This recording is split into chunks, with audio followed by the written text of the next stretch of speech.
Hey, you. Good to see you. It's been what, 2 months since I saw some of you. I think there were about 20 people in the HST 620 course that I saw, and you're back in this course. And I think I mentioned this course to you as well and got you all hyped up. So hopefully you are hyped up. Now, there are some new faces in the class that were exempt from my other course because of BHR. So welcome to you as well. I think you're going to really like this course. It's one of these areas of HR that many of you maybe haven't thought about or maybe don't know enough about. And I'm going to inspire you to maybe make it into a profession as a specialty that you'll get into eventually. And we have a whole section on that that we'll talk about, the career options and so on. So the course is Technology Enhanced Learning and Development. The official title doesn't have the word development in it, but I thought I'd throw that in there. So teaching and learning, training and development, learning and development. It takes a focus from both points of view, the learner and the educator, right? So the trainer and the trainee. And you'll get to that at some point. You'll understand exactly what I'm talking about. And on the most part, we're going to take a view of total creativity and maybe use the analogy of Hollywood filmmaking. So if you've ever dreamed, and I think most people have dreamed of making a film, or they have some sort of an idea, but you might not know how things are put together, how to give the audience what they need. And if you think about it, movies are designed to communicate some sort of a message, be it fiction or nonfiction, and that message will develop some sort of emotion, happiness, sadness, elation, could be a lot of different things. But in the case of training and development, it's all about creating some sort of a motivation in a person, and that motivation could be reinforce what they already know. It could be teach them something new. It could actually be unteach them how not to do something, right? So we'll get into all of that as well. This particular session, this recording, is all about introducing you to the course and making you feel comfortable, confident, and actually great about what we're about to accomplish. Now, it's a unique course in that there are no tests. Yippee, right? No tests. You know me. I want to do away with as many tests as possible and make courses what we call experiential or project-based, real life work. And I think that starts with you, the learner, taking ownership. I mean, you're here for a reason. I don't think anybody is committing 4 years of their time, in some cases 5 years or 6 years, to work hard to say, I just want a credential. Because if all you wanted was a piece of paper, that's one thing. But so if you ever want to develop a career out of this, HR that is, then you'd pay attention. And, unfortunately, there are some people who are busy with other things in life, and I get that. I think you need to make a push now to work hard. I mean, what do you have, another year left or something? Work hard, learn as much as you can, especially in the core courses, and take ownership. So that means come to class.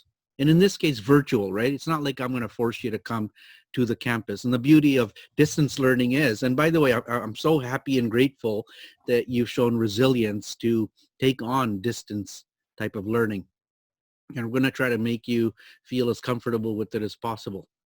But when you take ownership for this by showing up to class and participating in the discussion board or whatever it might be, your blog process, your website process, and the project itself, and you work well with teams, then it's showing a level of professionalism. And that's exactly what this course is going to help you develop. So no tests, an awesome project, and a tiny little assignment. Okay, let's get right into it. So the course is Technology Enhanced Learning and Development, and we're going to revisit some things from your TND course. So all of you should have taken a TND course earlier as part of this program, or you took it in another program, but nevertheless, you all had to take it at some point. Even if you got exempt from it, you got exempt from it because you claimed to know things from the traditional training and development course. I need you to go revisit that at some point.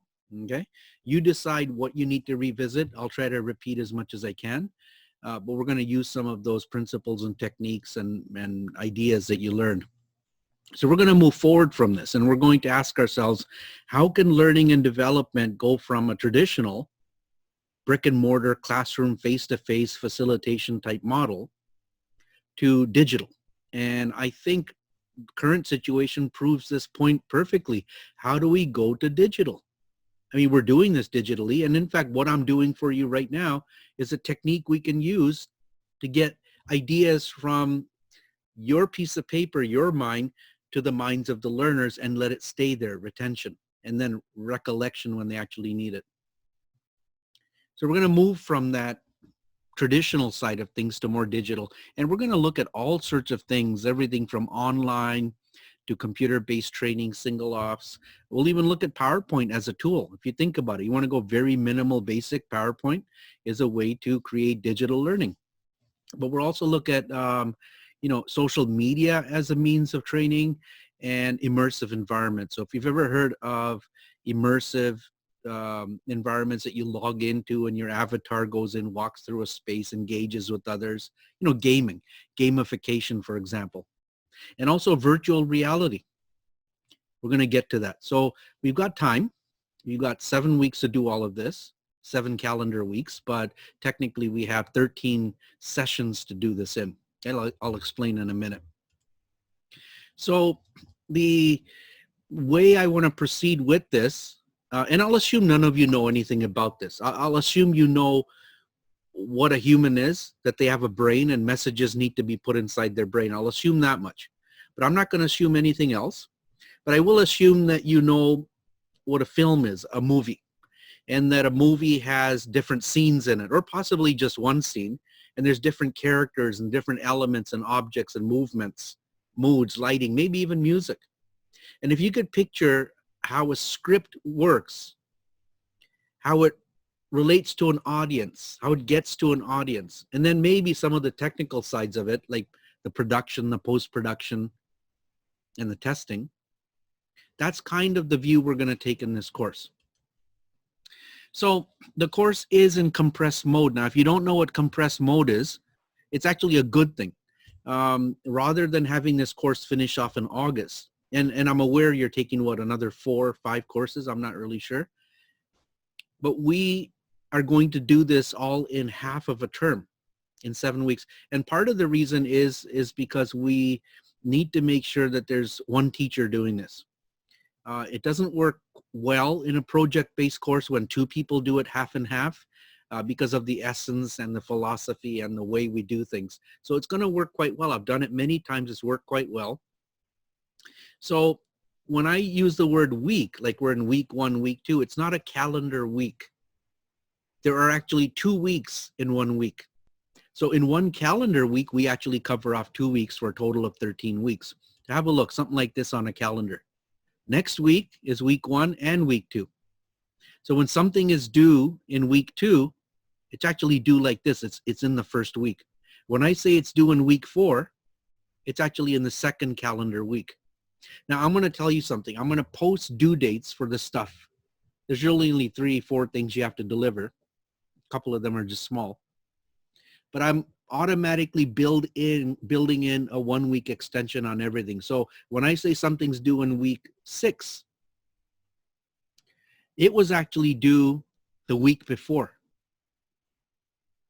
But I'm automatically going to give you an extension. So anything late past the actual date I tell you it's due, I won't accept it. Those are the rules, right? I'm giving you an automatic extension on everything. And I'm being generous with the time. Having said that, there will be a lot of consultation time built in. So if you look at the weekly schedule or the session schedule on My Seneca, you'll see consultation work time. So I'm not going to ask you to come to a live class every Tuesday and every Friday, right? I'm going to have some of these live sessions, actual live sessions, and I'll tell you how to do that later. But there'll be enough work time, and that's to take some of the pressure off you having to deal with your other courses as well. Now, there are, well, I mean, technically there's only 2 deliverables for the course. There's a project, the actual e-learning build that you're going to do, and then there's a traditional lesson plan. Now, the lesson plan itself, it's 15%. you shouldn't struggle with this because you've already done one or you've already learned about it.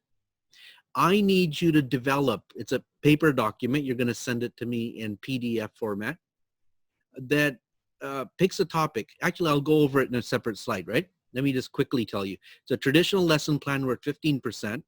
And then these last or next two things are the actual e-learning project build. You're actually going to build an e-learning experience, whether it be online or video or whatever it might be. And you're going to be very creative about it. I'm going to give you all sorts of leeway in terms of topic and method. But if you look at it, it's worth 5% for the initial proposal, which is, it'll take you literally 5 minutes to do it. 25% for the full write-up in a document, and then 35% for the actual thing you build. You're going to feel great about it once you're done. It's like when the movie premieres. You know, a lot of work went into the background, but then the movie's ready. Now there's a 20% engagement mark, which I'll get to in a few slides, okay? Let's talk about the traditional lesson plan. You're going to find a topic, any topic at all. I mean, what are you interested in? I'm not going to limit you to just business topics. You could if you like. In fact, if you've already done a project for another course in the past, and that's a topic of interest to you and you've collected material, feel free to use it. This course is not about reinventing content or material that you want to teach. It's about getting that teaching done or that learning done. So find a topic, and you could either envision it as a one-off lesson, and let's stick to about an hour, okay? An hour lesson. Or you can envision it as an entire course. Like let's say it's a 10-week course. What I need you to do is build just one lesson out of it. You don't have to do all 10. Got it? One lesson. And again, just for safety purposes, let's say it was a 1-hour lesson. Now you're not actually going to do the lesson, so relax. You're not actually going to teach it in front of the class. You're going to write it down in the form of a lesson plan. So I need you to go back to your T&D course that you already took and find out what the guidelines for a lesson plan is. Okay, be careful if you download templates from the internet. I want you to do it the way you were taught. Now on my Seneca, I've given you an example of a lesson plan. Again, please don't give me back what I give you. Please be creative and different about it. In fact, if you look at the rubric that I've posted on how you earn marks in this class, the days of doing exactly what the teacher did, minimal, because we don't show you everything, right? The creative stuff. We need you to do that. But if you do just the bare minimum and say, hey, I did everything, check, check, check, then I'll get full marks. You won't. Just doing the minimum requirement without any additional layers of creativity and innovation, creative thought, I think the minimum should get you between 50 and 60%. Then the more you add to it, it might be images, it might be different wording, it might be just a different layout. The more you add to it, your mark goes higher and higher, all the way up to 100%. And by the way, I'm more than happy to give any one of you 90 to 100% for your work if you just did it well. So if I say, what are the 5 points of the weather? And all you did is regurgitate 5 points of the weather, that'll get you 50 or 60%. That's memorization. I think maybe you did that in first year. And by first year, I mean kindergarten. I think if you talked about the 5 points of weather and then added some nuances to it, some explanations, some descriptives to what each thing means, maybe even images of weather. How cool would that be? 5 things of weather, add 5 pictures. Now that gets you closer to a better mark. Okay, so I need you to be creative. I don't think your boss in the workplace would ask you to do something and expect just the bare minimum. Although that gets the job done. I think you want to be a little bit more than that. So you're going to respect all the principles of T&D as per that course that you had before. It's HST 640 for all of you BCom people, but it might be just a general, I think it was HRA course, HRA something for everybody else. But in any case, there's an example of it. Go look at it, okay? And be very thorough. You're going to include actually everything you give me. Remember, PDF, you're going to convert it to PDF. You should know how to do that by now. If you don't, just ask. In Word, you do File, Save as PDF. The names of the files you send me will always be your full name, and then whatever it is you're giving me, like lesson plan. If it's teamwork, and your big project, by the way, is teamwork. This one is by yourself. This you have to do by yourself.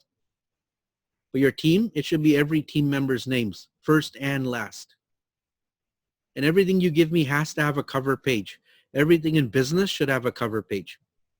If you don't know what a cover page is, then you haven't handed anything in the last 3 years. But it's a title. You're giving me a lesson plan. Then your topic, what is it covered in your lesson plan? A nice picture would be good. Your name or names, the course code, HST 860, that's not hard. And the date. The date would be the date you submitted it.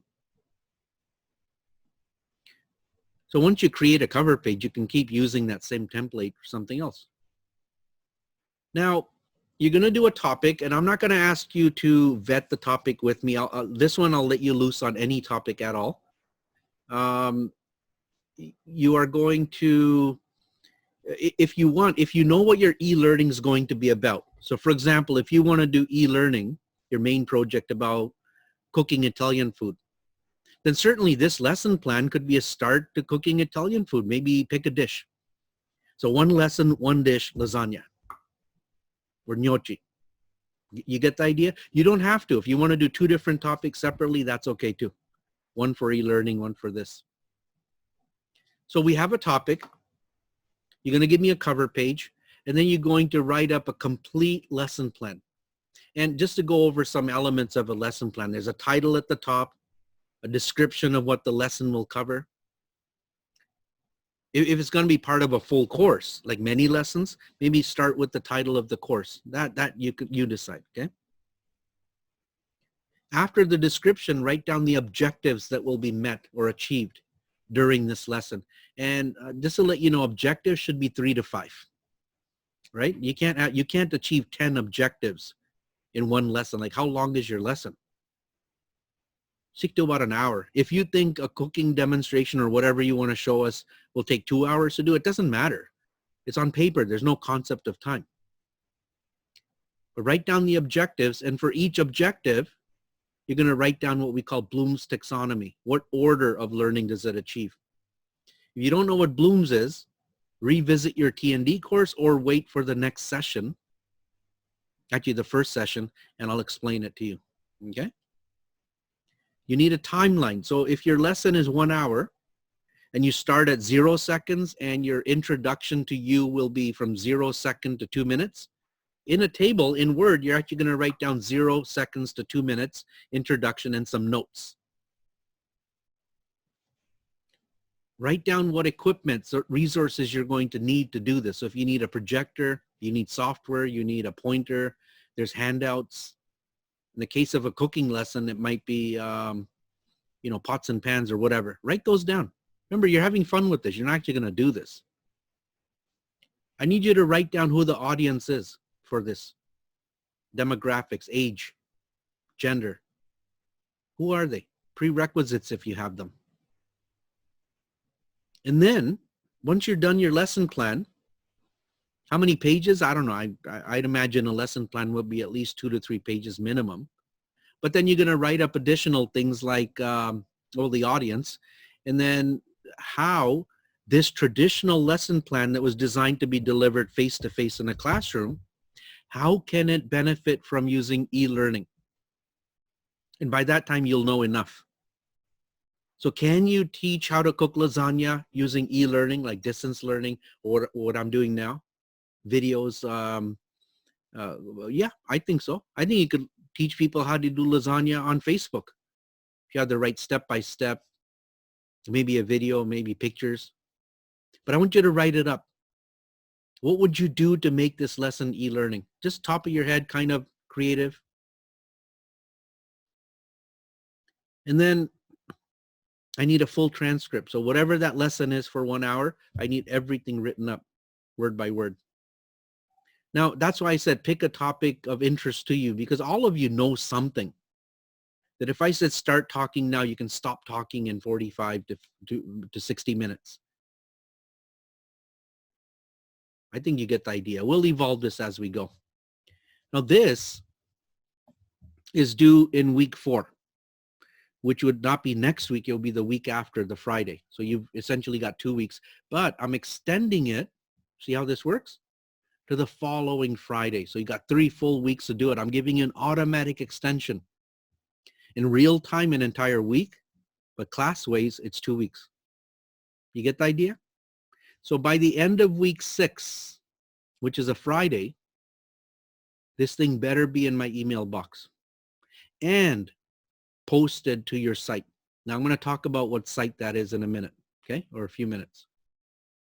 So if I don't get it by the due time on the due date, you've used up all of your 10% per day penalties, your grade is 0. That's what I mean by take ownership. I'm being generous with the time. You can do it. I know you can do it. You're good that way. I've seen, at least some of you, I've seen how quickly you can work. Now, I don't think I have to repeat the plagiarism side of things on the course outline. You should all be familiar with Seneca's academic policy. We do use a lot of tools to check.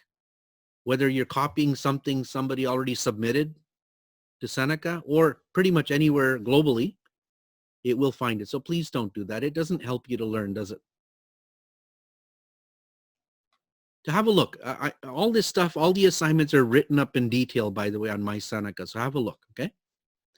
Get a topic ready right now. I think some of you already have topics ready. Good. Now, let's talk about the big ticket item, the e-learning build. The e-learning build itself is going to require you to have an idea topic, something you want to teach. And it'll be a course, actually. You're going to develop a course with many sections, many lessons. It could be a 3-week course, a 10-week course. Seneca runs 13-week courses.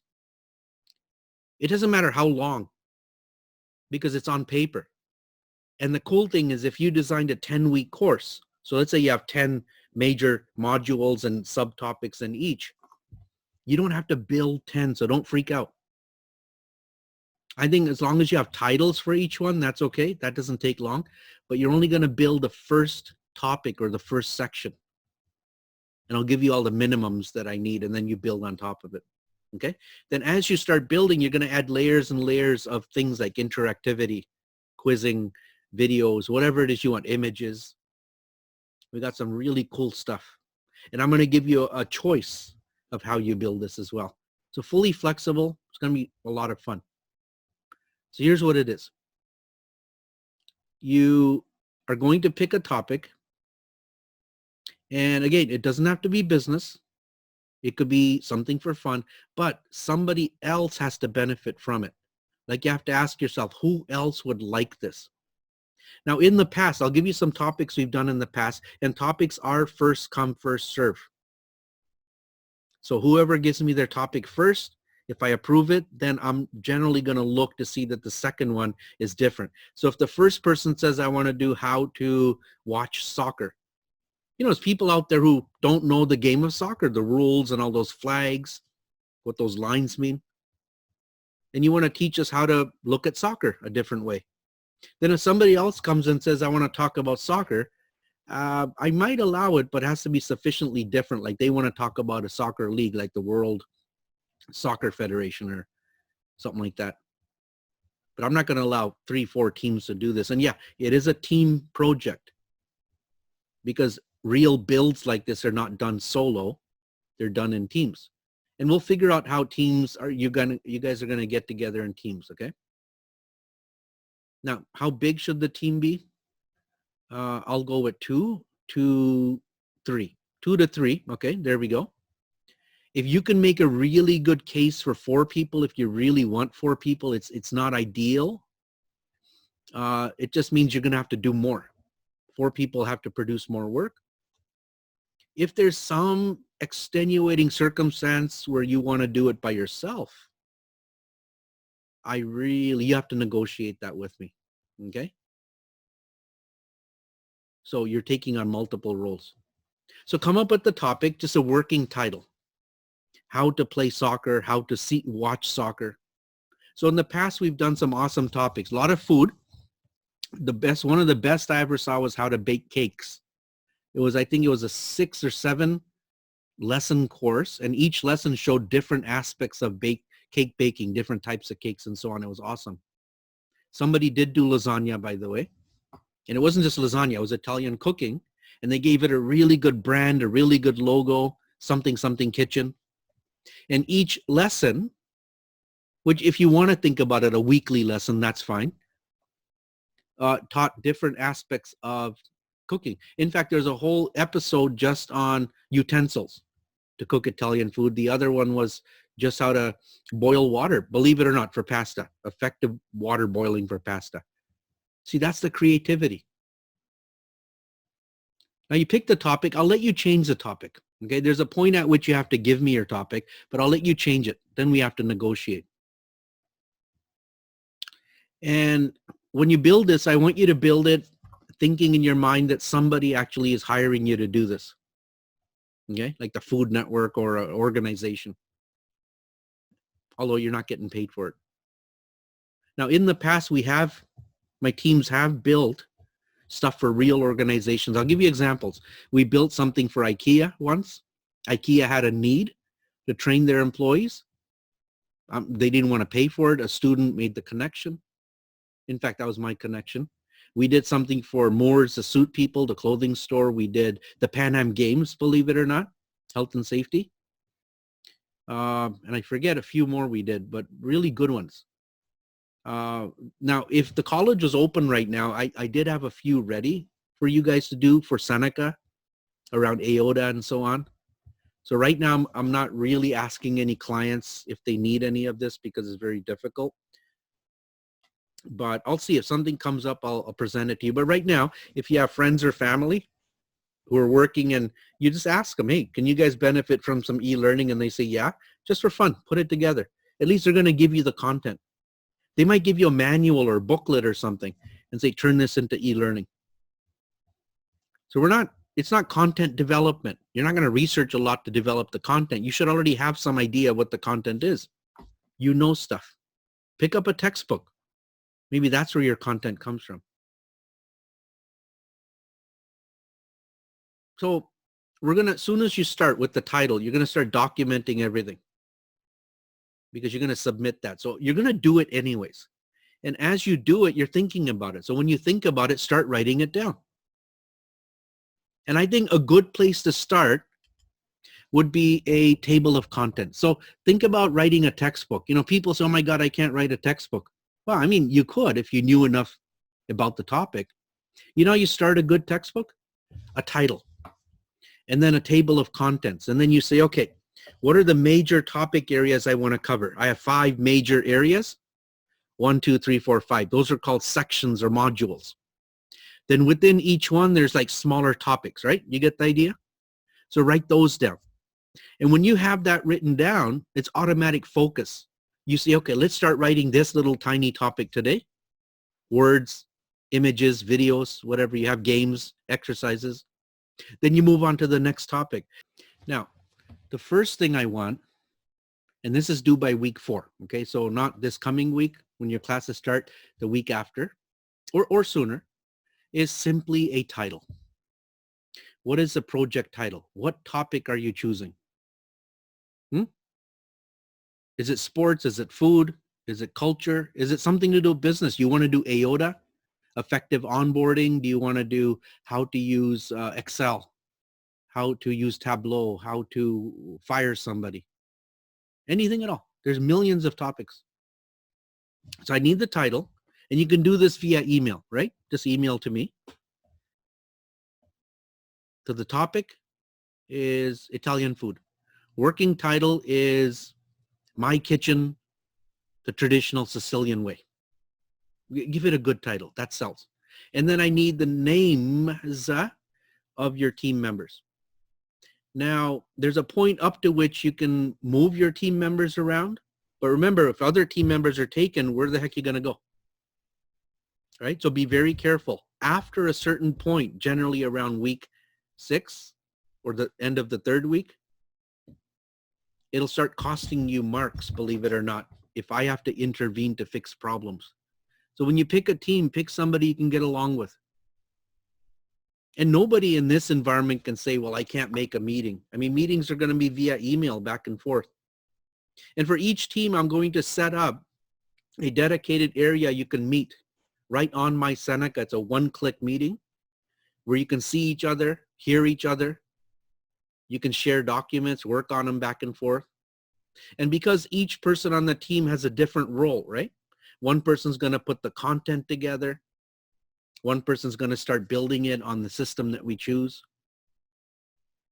The other person's going to oversee that sort of thing. Then everybody should have the software on their computer. And I'm choosing stuff that's readily available. It's not going to cost you any money. And it works quite well in pretty much anywhere in the world. So have that ready. And in fact, you might already have a topic ready right now as you're listening to this. Write it down quick. Give me your teams.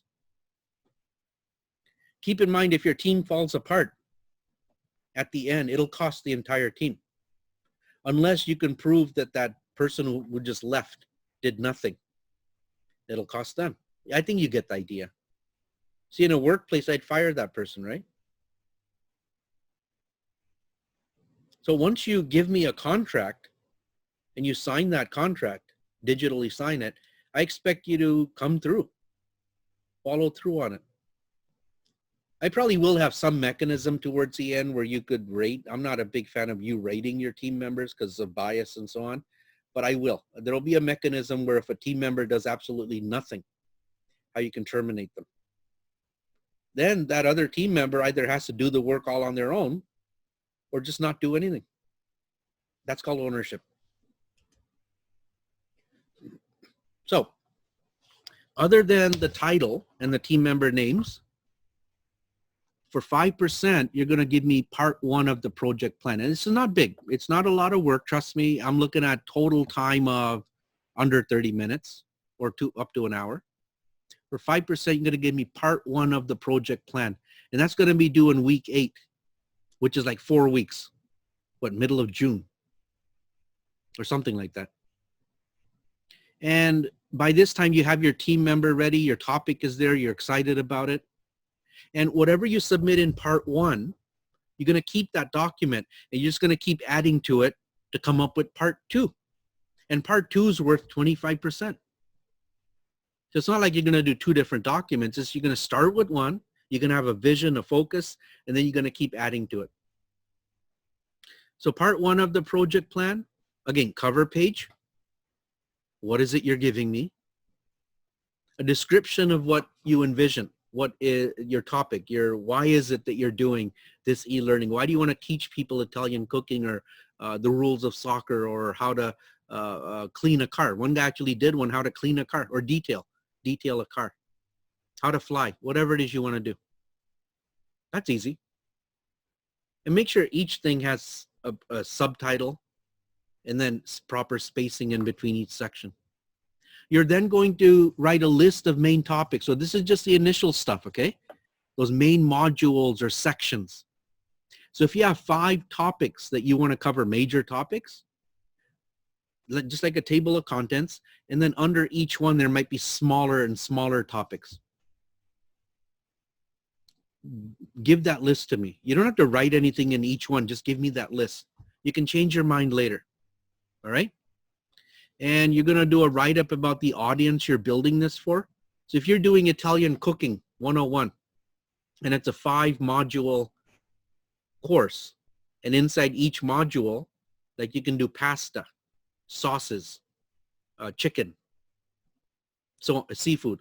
So under pasta, you might have 3 or 4 smaller topics.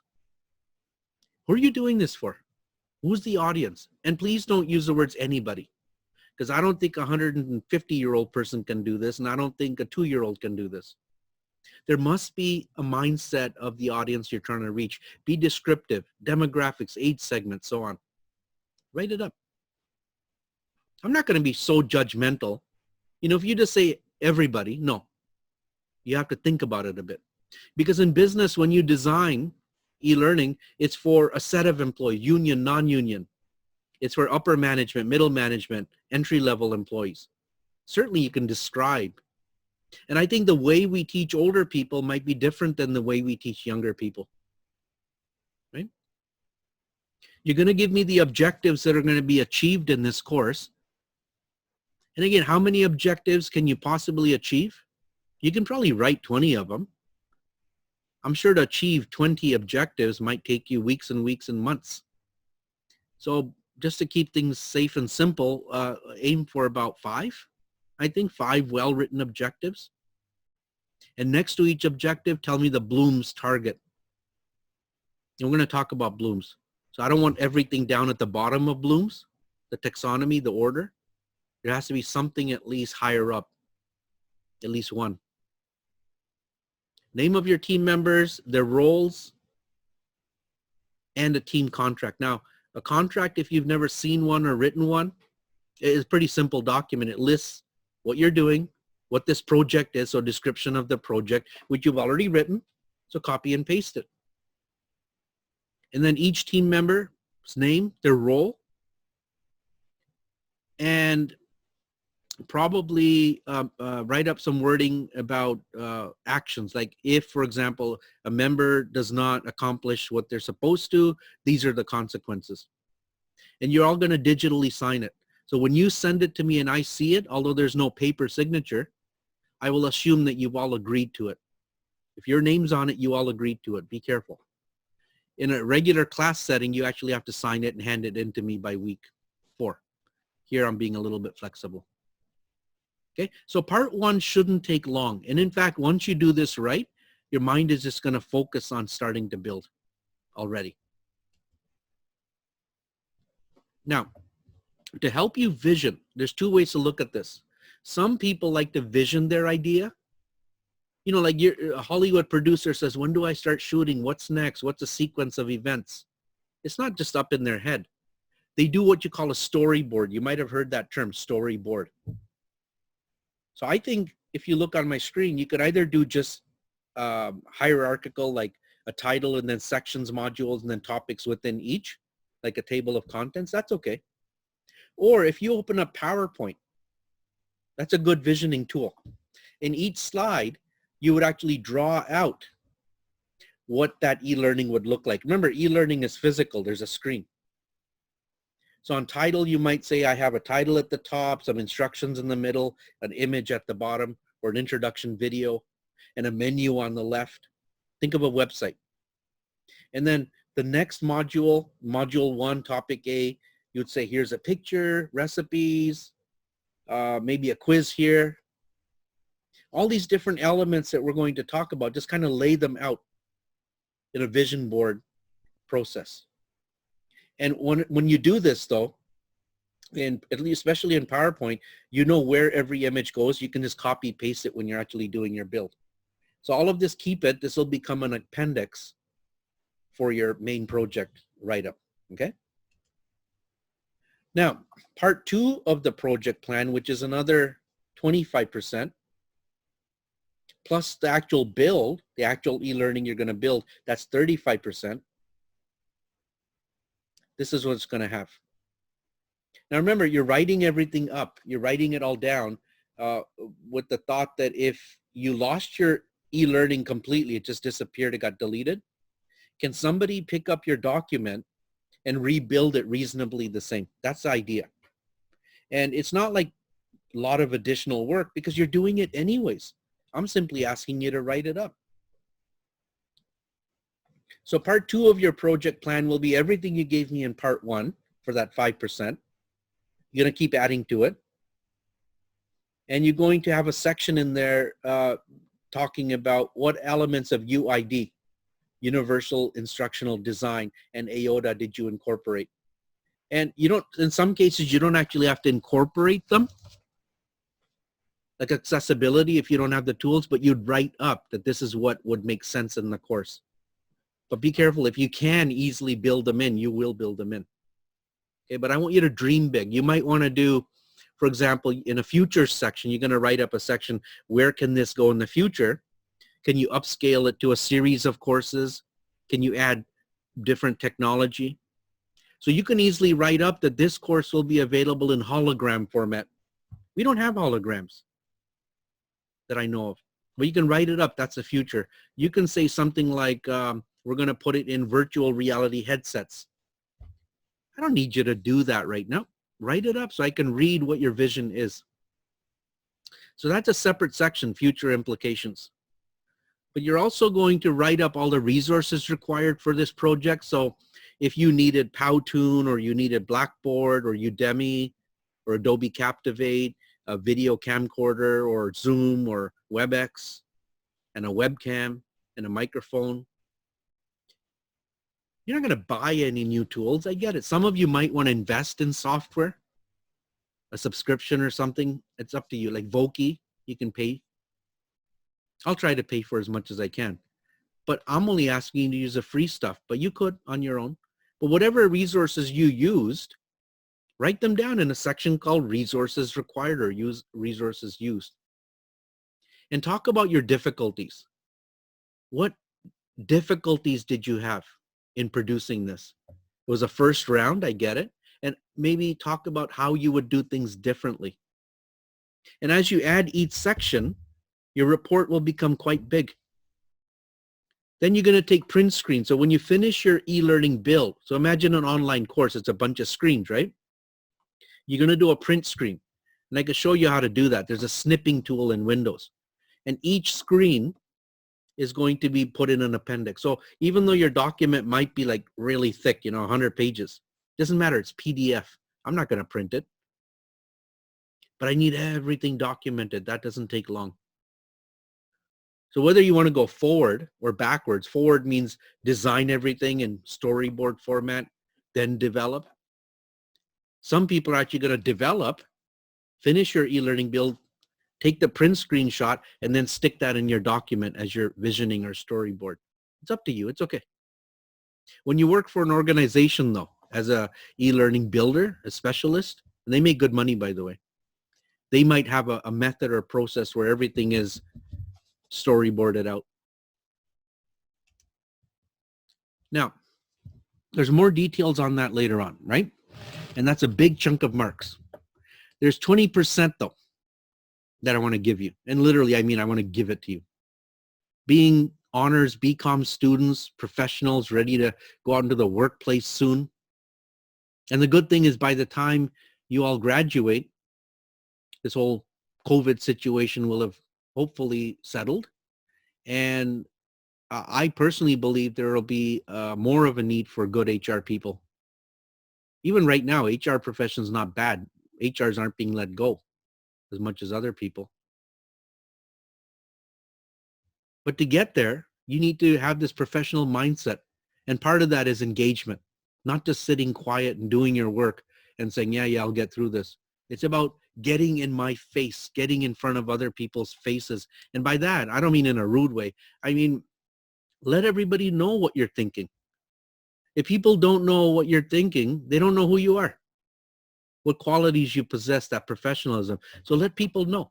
So in the context of my class, that's what engagement is. Now, normally I'd say part of engagement would be you're in class, you're answering questions, you're asking questions, you're sharing stuff with the class.